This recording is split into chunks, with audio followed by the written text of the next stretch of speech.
The Wizard of Oz, classic film from 1939, still known by many to be an amazing film, and I'm sure the same can be said for the Super Nintendo game based on it. Not that it's an amazing film, but that it's an amazing video game, but it doesn't matter anyway, we all know it's not true.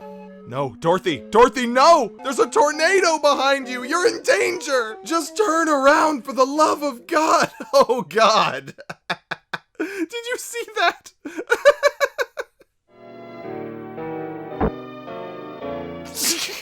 Oh God, no, I can't take it. Oh.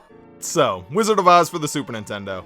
I'm not going to recap what the plot of The Wizard of Oz is. Those clips that I laughed at should be enough for all the people that haven't seen the film to piece together, I'm sure. So it's a side-scroller, and I'm gonna be honest, the demo at the beginning of the game definitely doesn't fill me with much confidence. It's just the player dying, repeatedly. I mean, just look at the Tin Man trudging through the mud. He doesn't even care that he's slowly dying. He just keeps moving forward, and not doing much else. So you start the game off as Dorothy, and you have two attacks. A dinky kick that honestly looks pretty pathetic, but I guess it works, despite the lack of range. And you have the ability to throw projectiles in the forms of gemstones, bubbles, and stars. You have to collect this ammo, which is just lying around, meaning that it can also run out. There's no counter though, so I never know how many more projectiles I can throw. Plus, as the game goes on, this ammo becomes much more sparse. This game is very stingy. So honestly, between having an unknown amount of ammo and them not giving me very much, I just didn't really use the projectiles much at all, which is a real shame because there are a lot of enemies in this game that can kill you very quickly. As you play through the game, you unlock more characters: the Scarecrow, the Tin Man, and the Cowardly Lion. But when you first get a new character, they only have one life. One death, and they're dead. My God, that really makes me not want to play as them, which really shouldn't be the case. When you unlock a new character in a game, you should want to play as them. And some of the characters are just definitively worse than others. I know what they were going for, making the characters have different abilities and skills, but really, it just didn't work here. Dorothy and the Lion can throw projectiles, but Dorothy can also kick. And many smaller enemies can only be killed with this kick. She also has this flying shoe power-up that lets her float in the air like Princess Peach. So Dorothy is the best, period. And what skills do the Scarecrow and the Tin Man bring to the table? Well, the Scarecrow has an attack with a bit more range, and he can scare away birds. This does not come in handy most of the time, I'll be honest. And the Tin Man can't jump. He's strong, but he can't jump. In a side-scrolling platformer game. Great job designing this character, guys.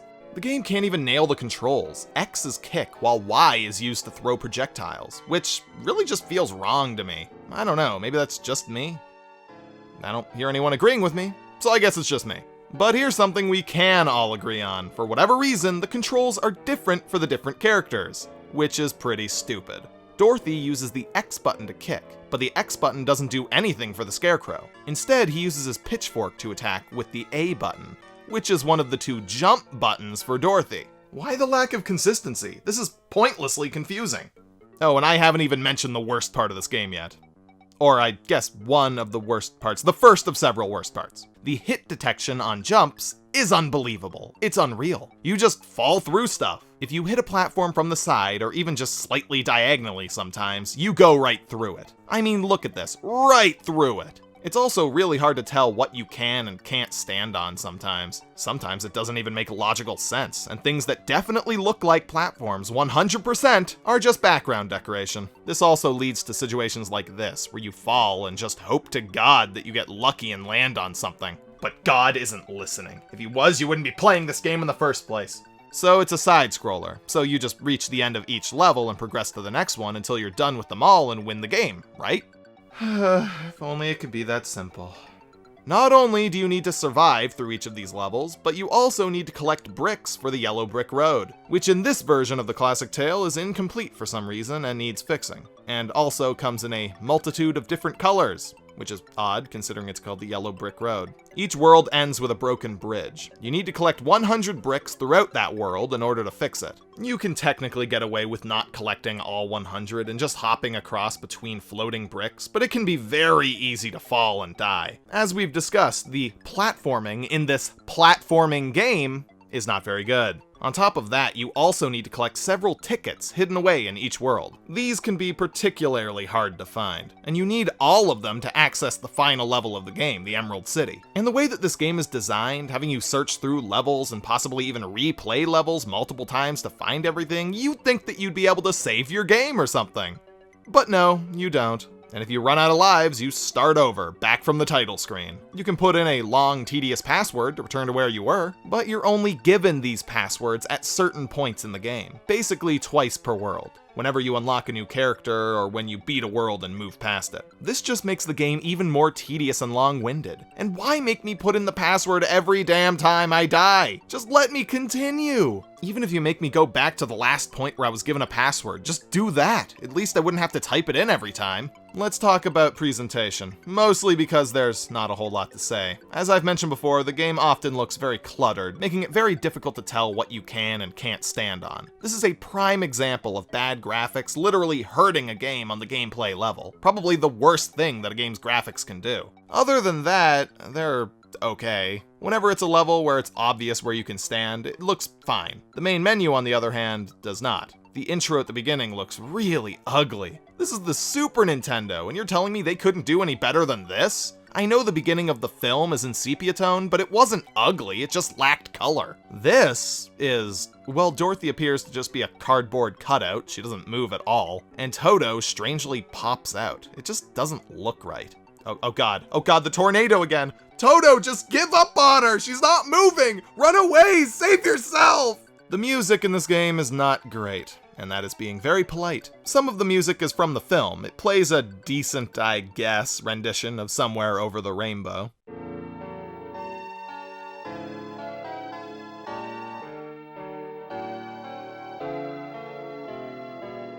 But the other music tends to sound pretty rough.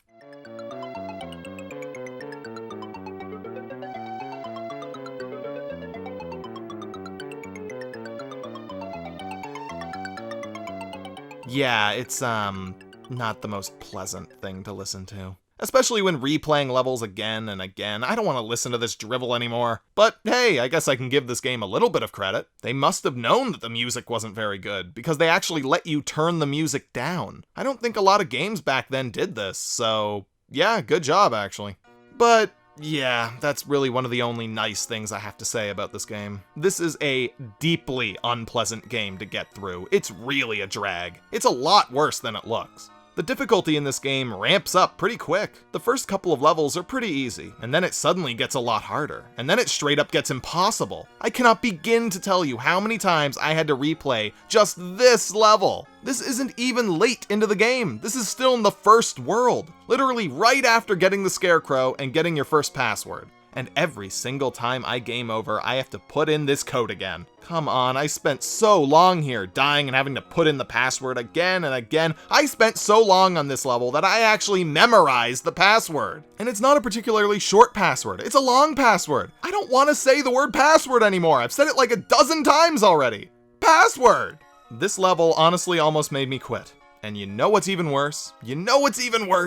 After this level, the game gets easier. It does not get easy, it gets easier. Eventually, the game does ramp up in the difficulty and get pretty hard again, but immediately after this level, it's significantly easier.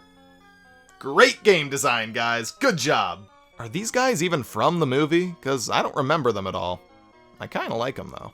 These rotating platforms have no rhythm. They're just rotating randomly, which works really well with the poor hit detection. This makes for some really fun platforming sections, let me tell you. Nearing the end of the game, I'm starting to feel my sanity slip away from me. This clock castle level, awful. I lost half of my people to this level. Scarecrow and the lion, both dead. They were clocked to death. And then when I reached the end, I was in the wrong castle. Well, I'm glad my friends died for nothing. Oh god, that is just too sad. That's not okay. My favorite part of this image is the two ominous spaces where our companions used to be. God, this is a depressing way to end the level. The only way they could have made this more depressing is adding in two tombstones where they used to be.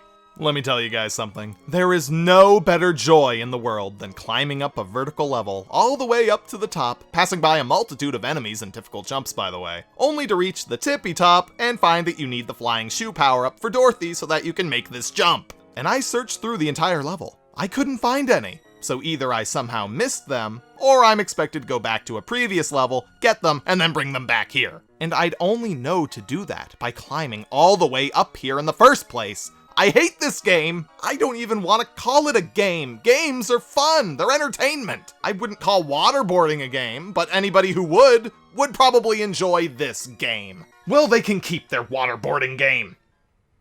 All right, let's keep going. I'm almost done. I'm on the final world. I play through more of this hell until I finally reach a boss fight, the Wicked Witch. She's difficult, to say the least, and I'm running out of lives at this point, and I really don't want to go back and play through those last few levels again. But, just in the nick of time, I discovered an amazing and very fair strategy for this fight. The Wicked Witch's fire attacks have no effect at all on the Tin Man, but he can't jump up to get to her. So wait until she disappears, then quickly jump up with another character, and then switch back to the Tin Man, and you win. She can't even move.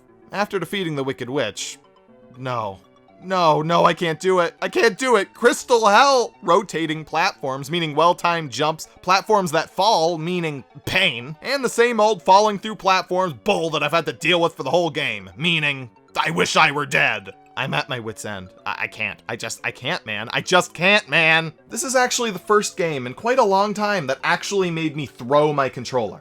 Like, actually toss it across the room. That's it. That's it. I spent many hours playing through this game. I wanted to play every level. I wanted to get to the end without cheating. It's not happening. I'm skipping a few levels to get to the end? Why are all my sentences ending with a question mark at the end? I can't possibly imagine reaching the end of this game legitimately and not having all of the tickets, and then having to go back through the entire game searching for all the tickets. That could take forever. Literally, that could take forever. There's more shame in playing this game at all in the first place than using codes to skip levels in it. That is the honest truth. You know, this game is actually very beatable if you just play each level over and over and over, memorizing where all of the items and enemies are, and just practice. But it's such an unpleasant experience that there's no way in hell that I would want to do that. I mean, the general controls work. Like, to be completely honest, I've played worse in that respect. The controls are relatively fine. They're responsive, you jump where you want to jump, you move where you want to move. The problem is in the level design, often making hitting and avoiding enemies way more difficult than it should be. And also the hit detection, which, oh my god, there are so many jumps in this game where you should land, but you just don't. You'll just go right through the platform, as if it's not even there. It's very frustrating to be playing through a super difficult level. It's just beating you down physically and mentally, and you're finally making some progress. This is it. You're gonna win the level, and move past it, finally! And you fall through that big platform, right on through it, and you probably die. That's usually what follows. Oh, and the final level. You want to hear about the final level? You want to hear how I beat it? You want to hear my opinions on the final level? You want to hear them? My opinions on the final level in the game? The final level? You want to hear my opinions on it? There's nothing to say. It sucks. It's just a maze, a giant maze. You look for a key and then you look for the right door so you can go through it to find another key and go through more doors forever. And they don't even fully recreate the ending of the movie. It just ends. This is the ending. It's about as good as it looks. Bad. It looks bad and it is bad. It just ends. Like any bad game, it just ends. It ends. Done. That's the ending. That's the end of the game. We're done. We're done talking about it. It's terrible. Don't play it. It's awful, terrible, horrendous. It's just don't play it anymore. I'm done talking about it. I don't want to talk about it. I don't want to play it anymore. I'm done. We're done. This is done. We're done. Bye!